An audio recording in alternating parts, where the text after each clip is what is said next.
Hey, podcast listeners, Ria Wong with you once again with Nonprofit Lowdown. Today, we are talking with Brian Saber, president of Asking Matters, about our asking styles. I feel like this is going to revolutionize the way that we think about asking. So let's just jump into it. Welcome, Brian. Thank you. Thank you for having me here today. So, Brian, this is so fun. Everyone loves a quiz. Mhm. But before we jump into what asking styles are, as you know, I have your book right here. I know you're working on another one, but before we jump into that, tell us a little bit about yourself and your journey in the nonprofit world. Sure. Well, I fell into it right after college. I was one of those do-gooders, very involved in lots of activities. I was a student leader, and I really enjoyed being part of a group that was trying to make something better, not just make money, enrich myself, whatever. But I it was a I felt I was part of a group working together in that case for education, and decided I wanted to go into the nonprofit world. Didn't have any idea what that meant really in terms of what I would do, and ended up first with some really low level marketing job at a performing arts center where you didn't have to have any experience because I think they paid me $11,500 a year. And then I fell into a dance company where I was business manager only because I had an economics degree and it was pretty simple. It was a small company. And then I became the executive director of a teeny dance company in Chicago, a couple $100,000 a year, where I was everything except the program, really. And I had to fundraise. And so I started fundraising. I had a big grant, a renewal to a foundation due 2 weeks after I started. I had no idea. I'd never seen a grant proposal or anything in my life. And I intuitively, because I am more intuitive, and we'll talk about that, reworked it because what I saw it wasn't strong in my opinion. And I met with the funder and I developed a relationship and we got renewed. And then I had to start working with the board. And I just learned by doing, never thinking I'd be a fundraiser. And because I turned out to be very good at that, at building relationships, bringing in significant gifts from individuals and from institutions, and working with the board, everyone wanted me to do it going forward, and I ended up spending a lot of my career, the next 20 some odd years, doing that until 2008, when I stepped back and said, I want to do something different, and that evolved into Asking Matters and the Asking Styles.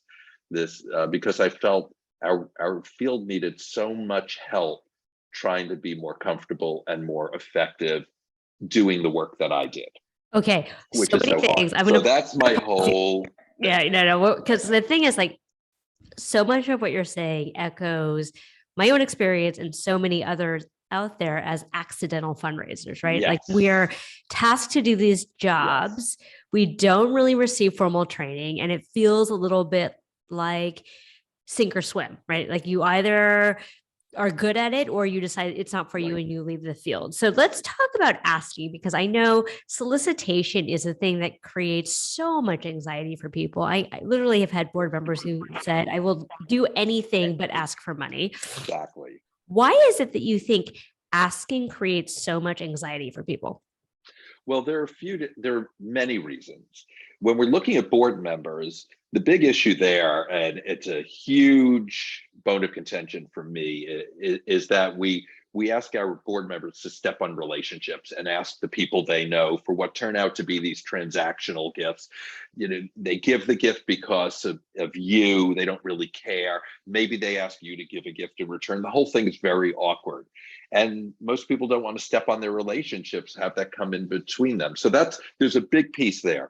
More generally, we all, it's so interesting. I spend a lot of time talking about mindset, because when we sit down with a donor, someone who's primed, right? They have their philanthropy hat on. They're primed to give.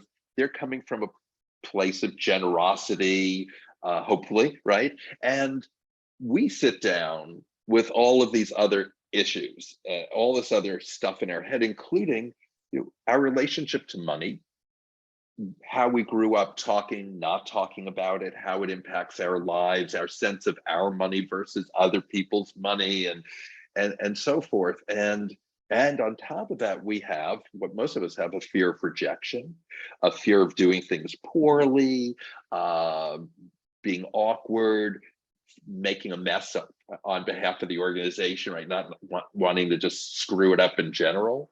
All that comes to the table for this and is compounded because, as you sort of intimated with, we just start doing it, we have so little training. I have never had an hour of training in fundraising. Instead, I had 25 years of doing it to sort of figure it out. It would have been a lot easier if I had some training in 1985 during my first job, right? Today, there is more training, and a lot of people get more through webinars and all sorts of things earlier. I feel old when I say that, like I'm another generation, but we don't have much training. Our boards have virtually no training.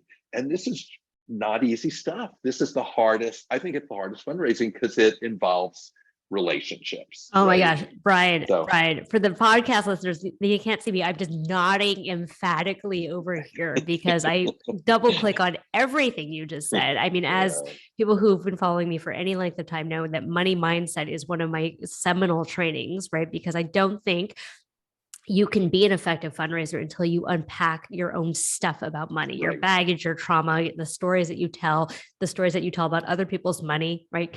Got to wade through all that stuff, wade through the fear of rejection, wade through, the anxiety, all of the things. So yes, yes, and yes. And I agree with you. My first day on the job as an ED, 26 years old, I did two Google searches. The first was, what does an ED do? And second was how to fundraise. I hadn't fundraised a day in my life, right? So trial and error. and you know what? Most EDs haven't, because most EDs come from the program side. I was an ED twice, and the second time I rose from deputy in charge of all the fundraising and marketing and external stuff to ED. I was a rare breed going into that role. Most EDs go into that role, the board's expecting them to do all that work, and they've had no training. They have no idea what to do. Hello. Yeah. Can we double click on that? Yes. Yeah. And the thing that gets me is boards are then reluctant to invest in professional development Right. to have the person that they hired to do the job actually know how to do the job. Right. Blows my Right. mind. Oh, I ask this question every time I train now. How many hours do you think it takes to get a license to cut hair in a particular state? I don't 100 It hours. is, it is anywhere from 1,200 No. to 1,800 hours. Stop it. Yes, to get a certificate to cut hair. So you can cut hair, with you can't cut hair until you have an extraordinary amount of training. And yet we go out to do something that, I mean, people want to cut hair. People go into that business because they want to cut hair. They have some artistic whatever, and they have to have 1,000+ hours to do it. And we start fundraising with 0 hours. Oh, that's and we ask so our board wild. members to do it. It's crazy. I know Yeah. everyone thinks maybe 100 hours, 200 hours. Google it. I mean, For I your believe particular you. That's state, that's whoever's listening, insane. it's insane. So what you're saying here is, Brian, that it takes more training to cut people's hair than it does to be able to fundraise on behalf of life-changing causes. Is that what I hear you Yes. saying? Okay. Yes. And I Just don't to be want to clear. knock in any way people who cut hair, because we all like to have our No, hair listen, cut well. I listen, I'm tight. You see all this? I'm feeling good, but also people, we really need to start We do. investing in our We do. people. Yeah. Okay. All right, let's We do. transition. Okay. You're feeling my outrage. We're going to move on though. No. So you have this book, Asking Styles, which I do. love. You Thank sent you. it to me and you put a lovely inscription. So thank you for that. Okay. People can go, they can take the quiz, they can figure out which of the 4 asking styles they are. Yeah. Brian and I, before we got on the call, I had him guess who I was. I guessed who he was. So we'll do that reveal at the end for funsies. Walk us through this a little bit, Brian. Yeah. Maybe talk about the origin story Yeah. briefly, and Yep. then talk about each of the styles and the pros and cons of each. Sure. Um, so it came out, first of all, my partner in this at the beginning was Andrea Kielstedt. Andrea was a well-known capital campaign consultant. She literally wrote the book that people use, the book that I have used since meeting her. And she had done a campaign with my last organization. We become fast friends, and then we decided to work together.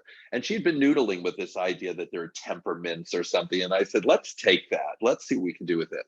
And we built at the Asking Styles and Asking Matters because we realized through our work that the work we talk about, this cultivating and soliciting people individually, and significantly individuals, because that is the hardest. It's easier to go to grantors and such. It's for many reasons we won't discuss, but also most of the money is with individuals if you look at the statistics. So we I wanted know. to focus on that, and we knew that there were different ways to do it.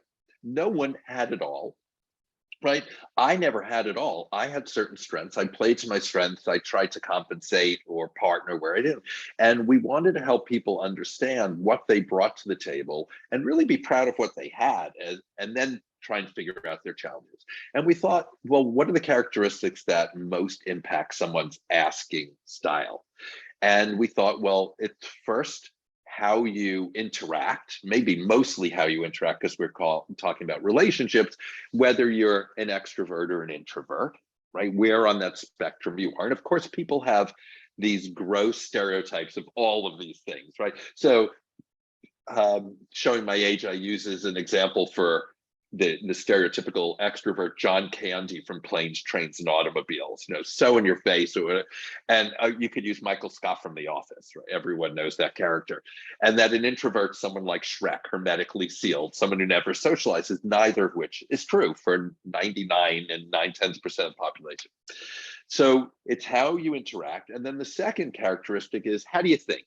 Where on the analytic intuitive line are you? Are you into the facts and figures and such? Is it more about a story and a gut feeling?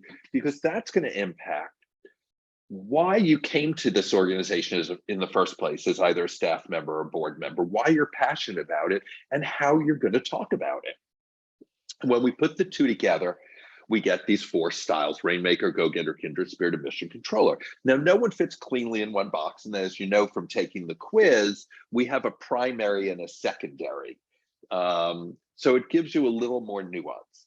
The Rainmaker, the analytic extrovert. Wait. Before you get into it, okay. So because as I was reading about it, it really struck me as very similar to kind of a Myers-Briggs kind of thing, like an ENTJ or whatever it is. And so was that the inspiration for it, or is it connected to Myers-Briggs? It isn't. This was developed on its own, but the philosophies are similar. There's also DISC. There are many of these that divide into four quadrants. So we tried to do something like that based on the two characteristics we understood, and to put it in more layman's terms and fundraising terms, so that it was, to use maybe a hackneyed word, accessible. But we wanted it to be real, something that was tangible, that once you knew it, you knew it. And I'll be honest, because I think I said before we went live, I wasn't a big personality quiz, whatever person before this. Andrea had more experience with it, but I do remember with some of them not being able to remember what I was and what it meant. I sometimes have to go back to my notes, and again, not to disparage anything, but I think for many of them, you have to go in really deep to really understand. And we wanted it to be simpler than that, so it was easy to apply and easy to discuss in the moment. Got it. Okay.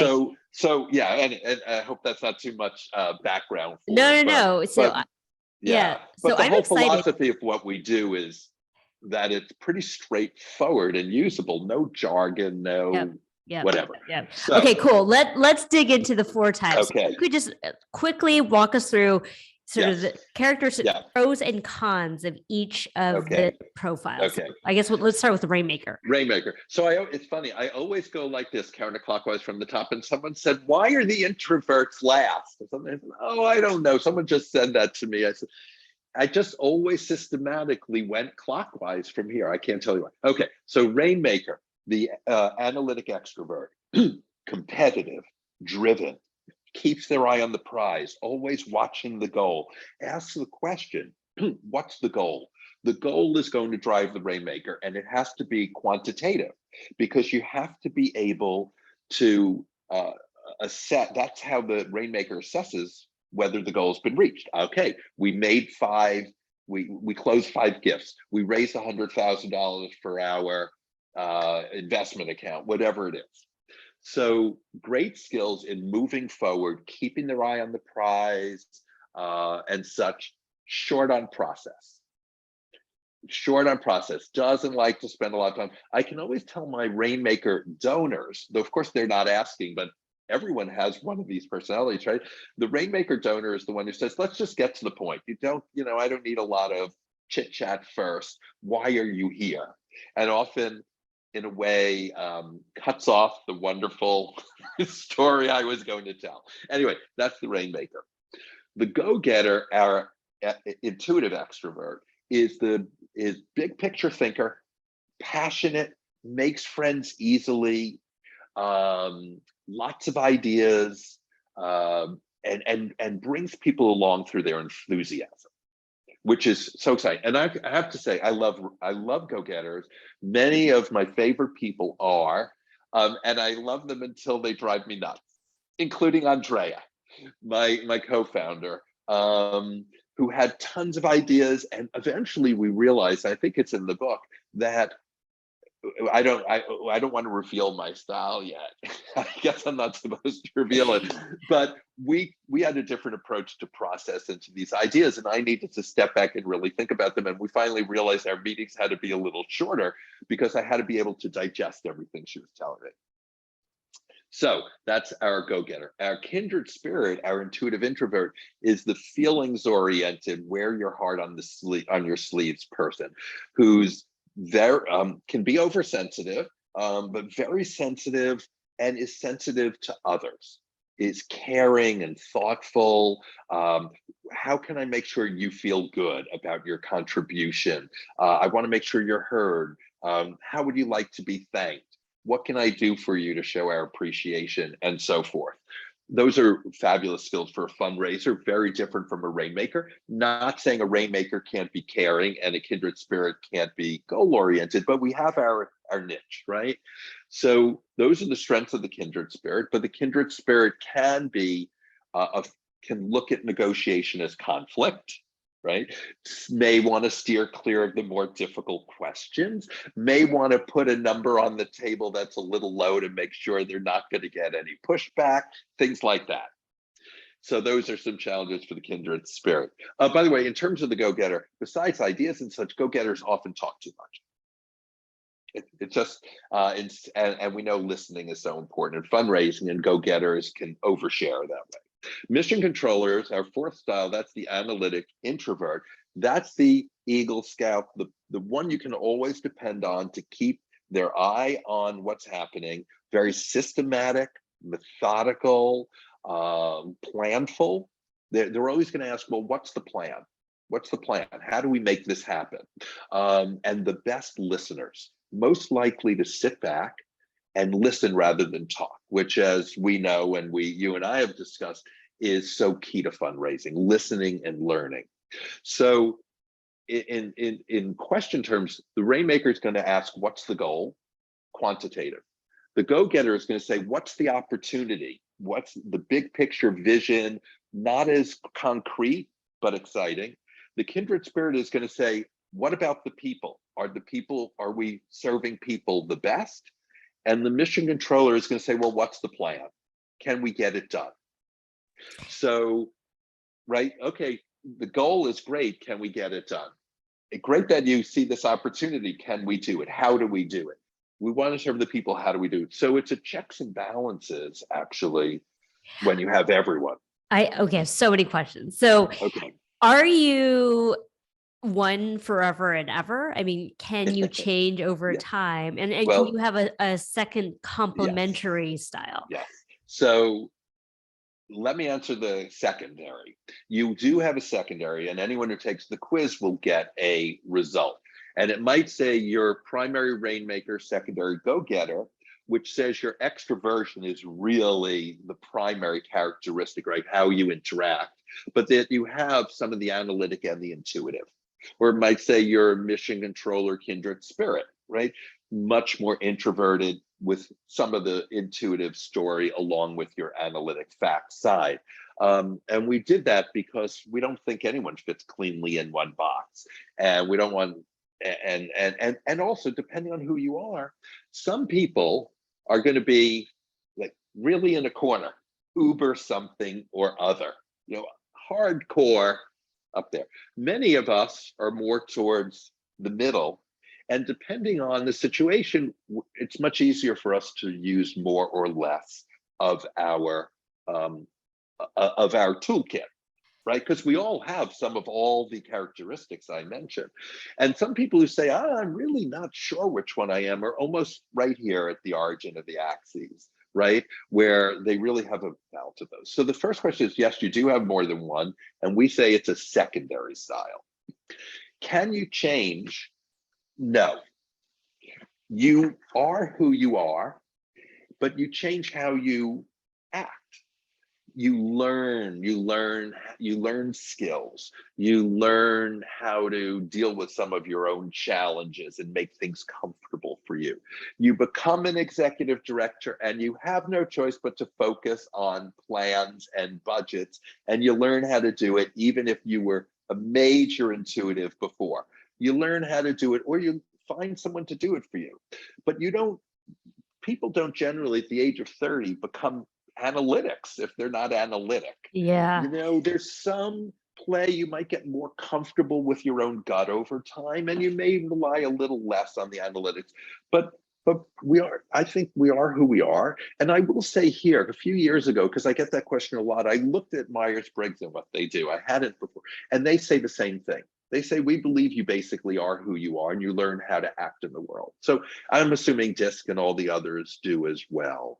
Yeah, Yeah. it's interesting too, because as you talk about it, I think the most skilled fundraisers are what we would call, what's the term? Ambiverts. Well, no, Or, well, yeah, but actually there's a term, curious chameleons. So they're yes. able to lead with curiosity about the donor, but they're also able to change Yes. their style based, like, for me, as an example, I won't share which one I am, but I knew that if I were speaking to, someone who worked on Wall Street, like the facts and figures, I would lead with that, right? As opposed to somebody who was more sort of story driven, then I would lead with that. So Right. I learned how to kind of speak the language. But actually, Yes. that's a really great point, because these styles are not just about the askers; it's also about your The donors. donor, right. So let's talk about that. Sure. Well, again, you start with who you are. So I always tell an intuitive story. It's who I am. If someone's going to say, what's so great about your organization? I'm going to talk about it from my perspective and my passion. And that's what everyone should do. It doesn't mean you don't get to know your donor and also cater to your donor's interest and perspective in the meeting, after the meeting, during the whole relationship, right? You learn which donors want more facts and figures, and you can provide them without having to tell a story that's about them. Because, chameleon's an interesting word, because there's this thin line in fundraising where the goal is to be authentic. Right? To be passionate and authentic. When I teach telling your story, I say, be authentic, because if everyone, remember elevator pitch, we used to tell our board members, here's the elevator pitch. I'm telling you, Horrible. I'm on a single woman mission to just kill the pitch. Kill the pitch. It's so because awful. It means everyone's saying the same thing, and most people are saying something that really isn't germane to how they feel and what's so important to them. And unless you have a board full of fabulous actors, maybe if you're a theater company and you have all these actors on your board, they can act that out. But most of us, it's going to fall flat if we say it. What we want to do is be ourselves, and because our donors want to feel we're being authentic and that we're passionate. Otherwise, why would they form a relationship with us? That's right. That's right. And so there's this thin line, right? And I think when it comes the best thing you can be is yourself.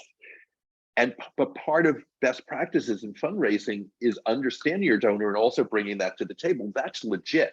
Trying to talk like a facts and figures person isn't.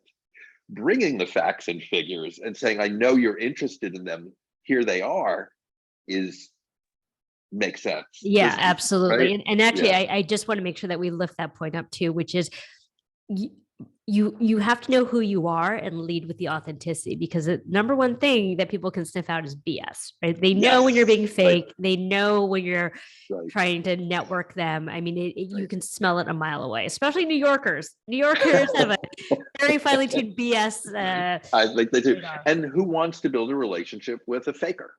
Right, in our Absolutely. lives in general, right? We veer away from that. Well, Right. the Elizabeth Okay. Holmes of the world aside. Okay. Well, yeah, let's not go down that road. So how do we know when we're talking to donors, like what are the things that we might be able to hear to indicate where they are on the Yes. different Yeah. style? So sometimes I say you learn that sometimes just setting up the meeting.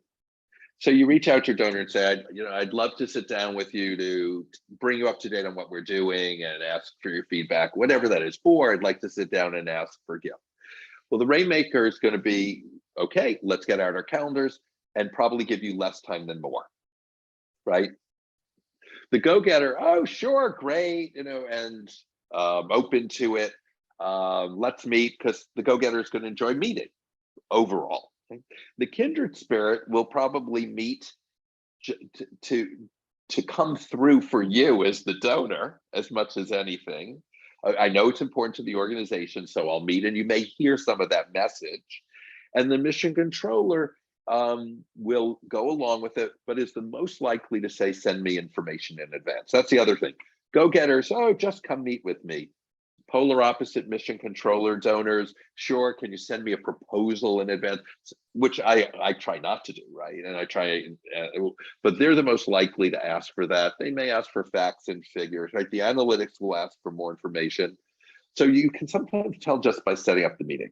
You can certainly tell by the questions people ask and how they ask them, right? I will admit, okay, I do need to share my style because it's hard for, can I Okay, share my share your style? style. I'll share my style. Okay, I am a kindred spirit with a secondary mission controller. And here's how I describe it. Well, I'm definitely introverted. I never go to a party, period. I do not go to parties. Well, COVID must have been great for you then. Well, it's funny. I mean, I was lonely, but actually I accomplished a tremendous amount, and I know extroverts were just, it was crazy for them. But I was able to I did 70 some odd jigsaw puzzles, I wrote 2 books, I did all this stuff. I was very productive during COVID. So so I do spend a lot of time by myself, but I really need people in my life. I don't want to say I'm a hermit. And I can go along with whatever anyone wants to do, however you want to do things. I'm often asked to lead things, make decisions and lead things because I have a strong mission controller. I'm good at organizing. So even though I don't want to lead things, my kindred spirit says I don't really want to be in the limelight. I often end up sort of in the limelight because someone has to do it. I feel bad that it's not getting done and I say I'll do it and everyone's happy that I'll do it. Even board fundraising. So when I've been a deputy ED or an ED, the board has said, well, Brian, you can ask us for gifts, basically. And I do it because I can, and I want to make sure it gets done, but boy, do I not want to do it. I don't think staff should be soliciting boards. Anyway, that could be another webinar, but that's how I look at my style. And so I mentioned Kindred Spirit Mission Controller because I get anxious with rainmakers. They're so focused and they want to drill in, and for them it's exciting. I'm going to figure this out. We're going to parry almost back and forth, and I find it confrontational. So that's my own thing to deal with. So I find I'm most anxious when I go see rainmaker donors, and it's obvious to me who they are because of how the questions they ask and how the speed of them and how quickly they then want to get to the meat of the meeting. So So, wait, okay, a question I know here. there's so So much I to. know so many questions, but we know that storytelling is best practice. We talk about how story Yes, unlocks, yes. generosity. There's a lot of brain science about why story works. Is that at odds with donors who are essentially rainmakers and mission controllers? Like, do they think it's So, just like fluffy stuff, or does it still work? so I think, well, first of all, your story can, I mean, mission controllers are going to tell what I call a planned story, where they're going to talk about how the way the organization works makes an impact and fulfills vision. I always talk about making impact and fulfilling vision, but we talk about it a different way. So the rainmaker will talk about the goals we have for making an impact and fulfilling our vision, where the go-getter will talk about, look at the opportunity we have, this is what we're trying to take advantage of. So in a way, we're all telling a story. Is it always, but it's not always a story about a person and their journey and such. And I say, if you can't tell that story well, if it's not really meaningful to you, don't tell that story. Yes, that might be ideal, and in direct mail letters you always have a piece of that because you have people who really love that story. But first comes being yourself, for sure. So to me, story has a broader connotation, right? And yeah, that everyone is telling a story, but what that specific story you're talking about, that the research shows you can only tell if it's good, if you're good at it. I think more important than that story is the overall relationship you develop with your donor over time. So they trust you. So they believe in you as the representative of the organization. That's really what's most important in fundraising, is building that relationship. So many of the gifts I've gotten over time are because of that relationship. And while we don't want people giving because of us, we want them giving because of the organization. We are entwined. There's no Yeah. way around that. We are. Yeah. And if we're bad representatives, that will impact how they feel about the organization, how they contribute. So building those long, deep relationships is really important. And I don't think that's based on just telling a story. It's based on being thoughtful and involving people and thanking them and letting them know how important their gift is, and So all that cultivation. I'm curious about this. It just popped into my head as a question, but we do talk about having people develop a relationship with our organization. We might call it brand loyalty in a Yes, for-profit yes. context. But the way I think about it is I will buy Apple because I have brand loyalty. But when it comes to my nonprofit life, I actually am much more attached to the people, right? As opposed to the organization. I'm just wondering, do you think it's possible to develop that kind of brand loyalty to a cause and organization without that personal relationship? Yes, I think so. I think there are many organizations that have a very strong brand loyalty. I can mention St. Jude's. I think virtually none of the people who contribute have a relationship. They have an extraordinary brand. Of course, they're very large. So I caution there, because you and I know, 90% of all nonprofits have a budget under $1 million. It's very hard to develop a brand, right? So the loyalty probably is more to people. On the other hand, there are some organizations like Boys and Girls Clubs, WISE, Boys Hope Girls Club, Volunteers of America, whatever, where the huge organization has a brand, an image, and such, but locally the loyalty is not to the brand; it's really to the people on the ground in that community. So it becomes a mix.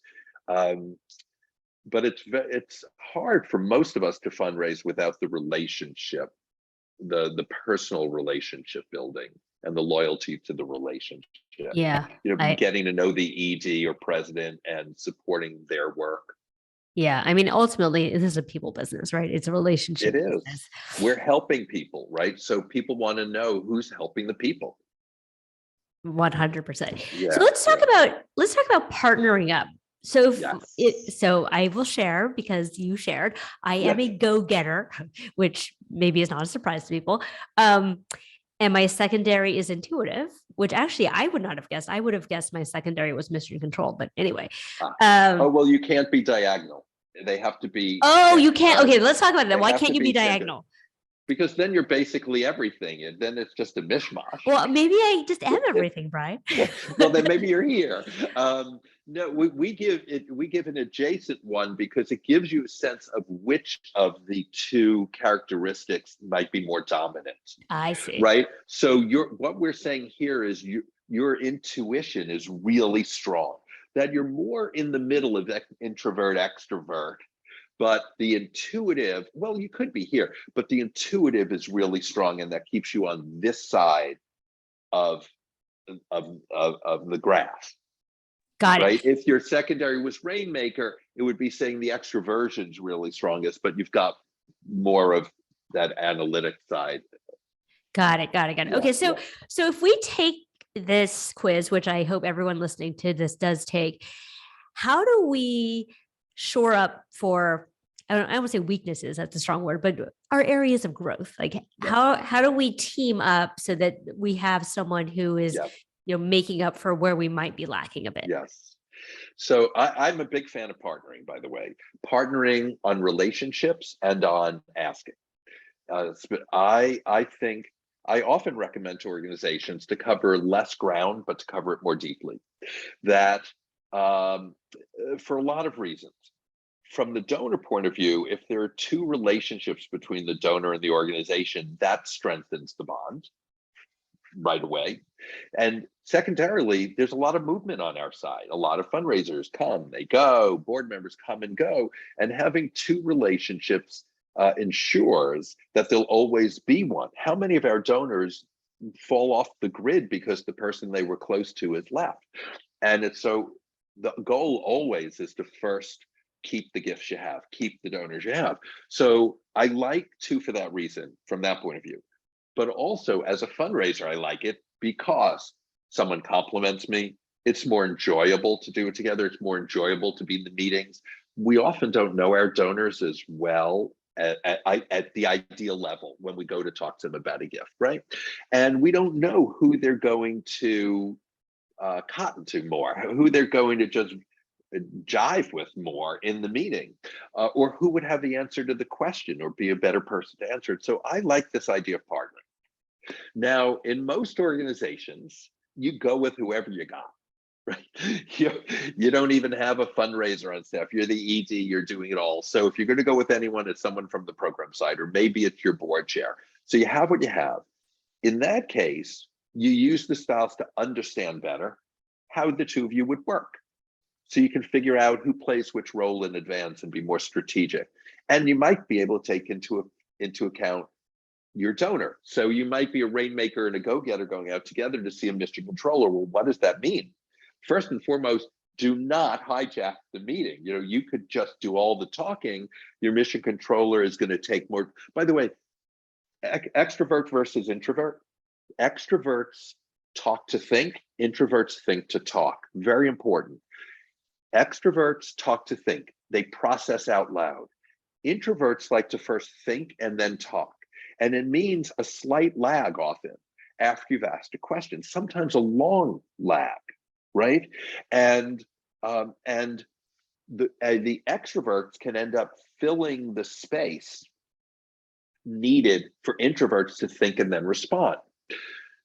We introverts end up speeding up our thought process to be in the rhythm of discussions where we would have preferred to slow down and think, right?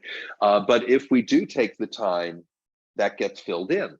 So extroverts have to be very patient with a mission controller. I interviewed a mission controller fundraiser years ago. I had never, I mean, every time I asked a question, there was a huge pause while she thought out her answer. Her answer was always really great and thoughtful.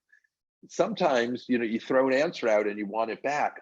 I'm guilty in life all the time of repeating things because I say them quickly the first time because I'm trying to be in the rhythm, and then I say them a second time because I'm not sure I got them right. It's really just in our DNA to do that if we're introverts. So we look at a rainmaker, go-getter, and we say, how are we going to deal with the mission controller?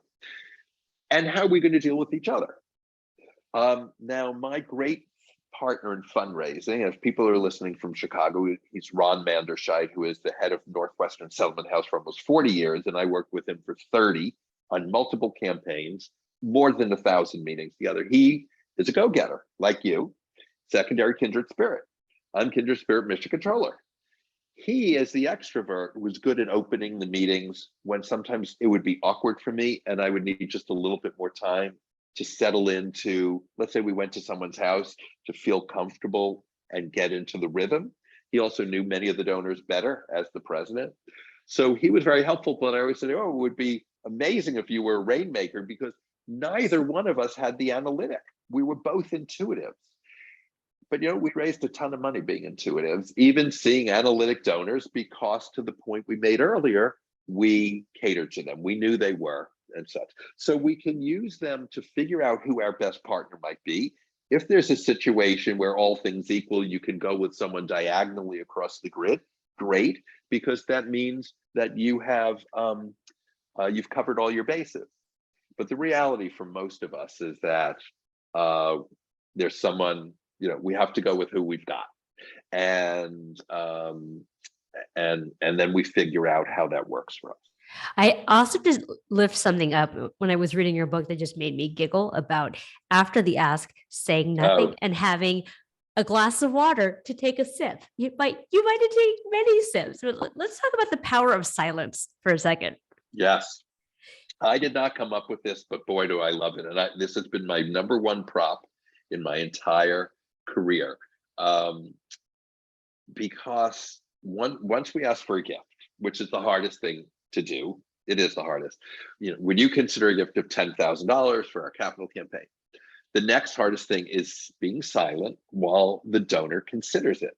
And there's all this research on how little silence we can deal with before it gets so uncomfortable we want to jump in. And it's so much less than the time it takes most people to think through and give you an answer, especially since it's something they weren't expecting. They're waiting to hear from us. And once we tell them, they have to think through that in perspective to everything in their lives. So the best thing to do is to say, would you consider a gift of $10,000 for a capital campaign? That gives you 5 seconds generally. And that is often enough for someone to start to respond, because people want to respond to cater to you, but it may take them longer. Go-getters are probably going to respond immediately because they're so quick. Kindred spirits might respond quickly because to help you out. The analytics will take a little longer. The mission controllers will probably take the longest. So planful and thoughtful, and you need to be prepared. And sometimes that can be 20 seconds, a minute. I've heard some outrageous amounts of time where you just sit in silence. Oh my gosh, as a go-getter, it makes my skin crawl to imagine sitting. But you know what? I've also done it. You just gotta be quiet and let them so hard. I know. It's a conversation. As I say, look, it's a conversation. Eventually the person has to respond. Right, I know. Right? Otherwise they're just like throwing tennis balls into a vacuum cleaner. Yeah. Someone once told me they waited something like 10 minutes. I can't. Seriously, I'm telling just in this past year. I always ask it when I train. I say, "What's the longest amount of time you've had to sit in silence?" And someone said it was almost 10 minutes. Oh, it was a couple, and they were just looking back and forth. Oh my gosh, it's like they're having a conversation with their eyes. And you're like, I don't know what's happening right now. Right. Yeah. And I think the person finally said, "Would you like me to leave the room?" But Brian, the thing that I also want to uplift here, especially for the new fundraisers, is that often, you're not asking on the first or second meeting. Like, you've gone through a series of meetings. Yeah. They know why you're there. Yes. You know whether you're there. And if you're a person of wealth, you have more money than you have time. So they've spent this much time with you. They're going to give a gift. It's really just a question Yes. of negotiation. Yes. Very few people. Well, I believe best practice is if you're going to ask for a gift, when you set up the meeting, you should say that. This is a meeting where I'd like to ask you to make a gift. So there's no surprise. You're not just turning the meeting to, oh, and now I'd like to ask you for a gift.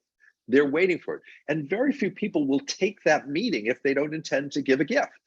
That's right. And so at the end of the day, it's really how much they'll give, not if they'll give. I think I've gotten a gift, and people may take some time. They may say, well, I might need a few months before I can decide or something. But I think I've gotten some gift 99% of the time, either at the end of that meeting or in the future. I can count on one hand the number of people said, I'm really not going to do anything. That's Yeah. uncomfortable for them too. Why come to a meeting to do that? Why waste your time, and how awkward? I mean, I will say I've never gone into a solicitation meeting, having done my homework without a gift of some kind. Now, it wasn't always the amount I wanted necessarily or had intended, but there was all like, otherwise, why would you spend this much time with me? Like, Right. no one has that much Well, time I to will say, waste. so I worked for my alma mater for many years, and they had a women's committee made up of rather elderly ladies, mostly at this point.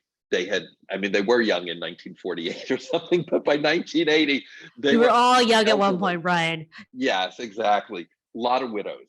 And I did find, I finally realized there were a few who just loved meeting with me, but weren't going to be donors at the level um, that would have made my time with them make sense. And I would ask here and there, and they put me off, and I finally had to move on. So there were a Well, few examples Brian, back that's then. what you get for being so delightful. That's on Nice. you. well, I'll share that I went to Brandeis, which has a large Jewish philanthropy and founding and such. And so there were a lot of old Jewish boobies, as we would say in our world. And I think many of them wanted to set me up with their granddaughters. Oh my gosh, it's so funny.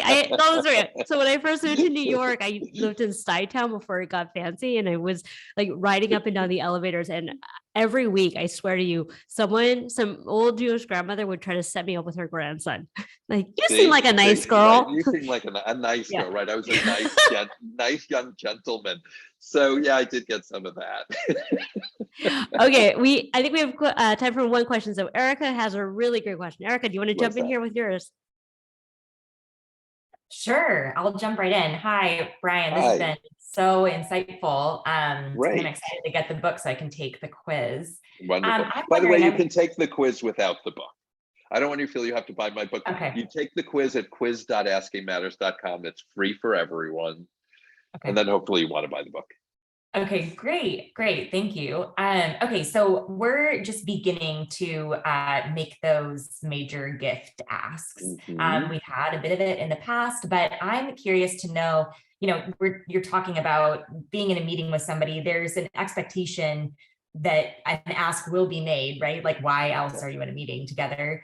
Can you provide an example of how you would like frame up that invitation to meet where you intend to ask for a Yes. gift?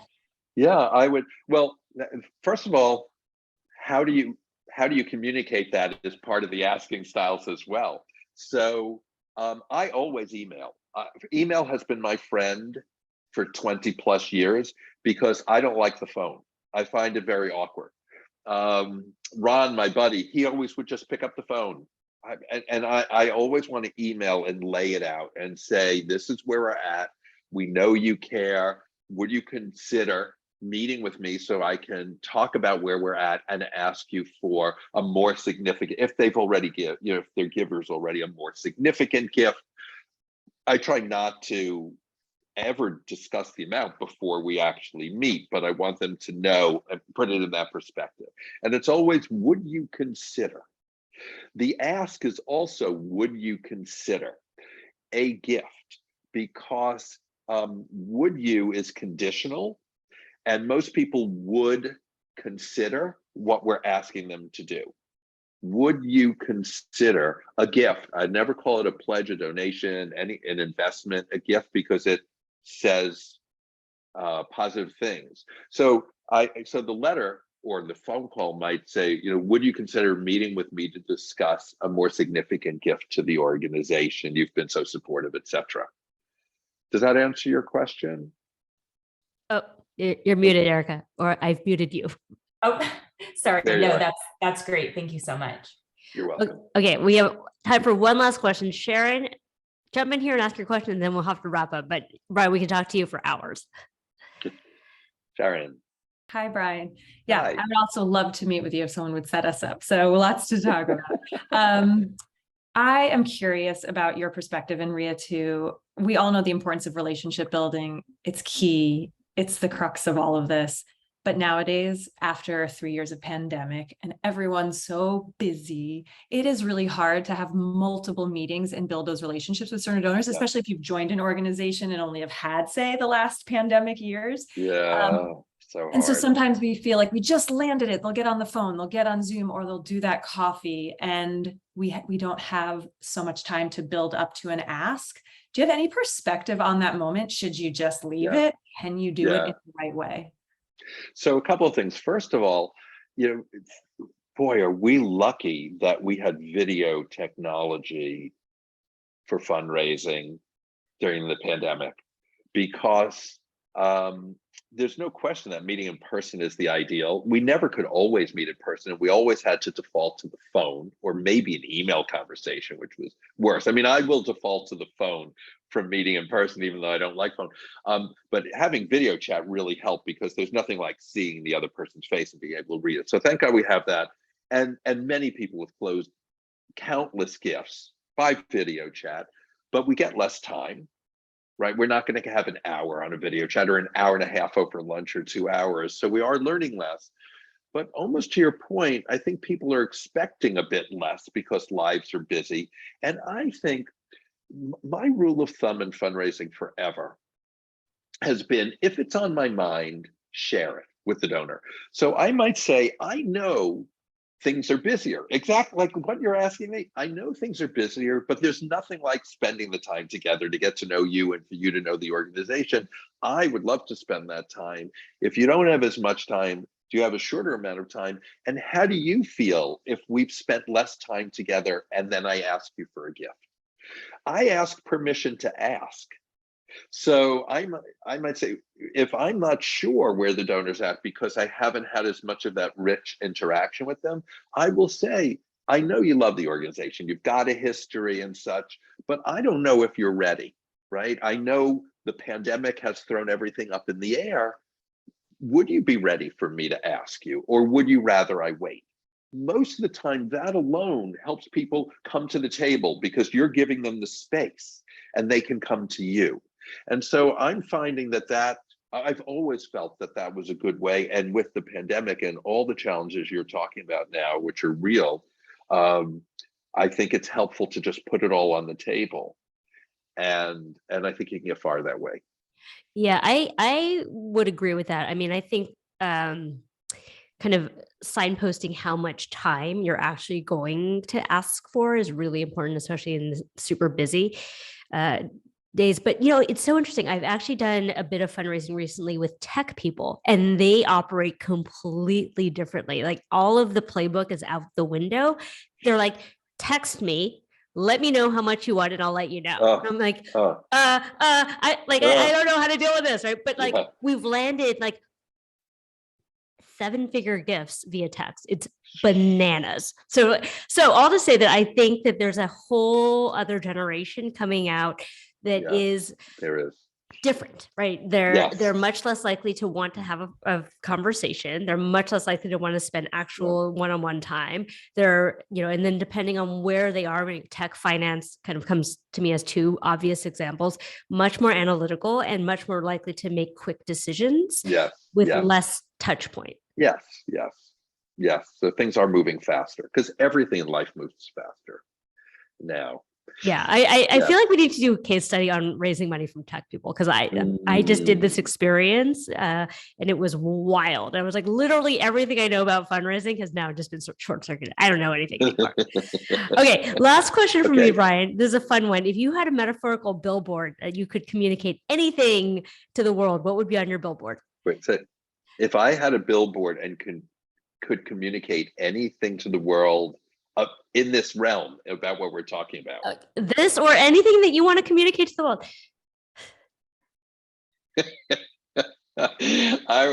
I was just going to say facts matter, but that's going down another rabbit hole. Be kind. We're struggling so much on that front. There's so much ugliness.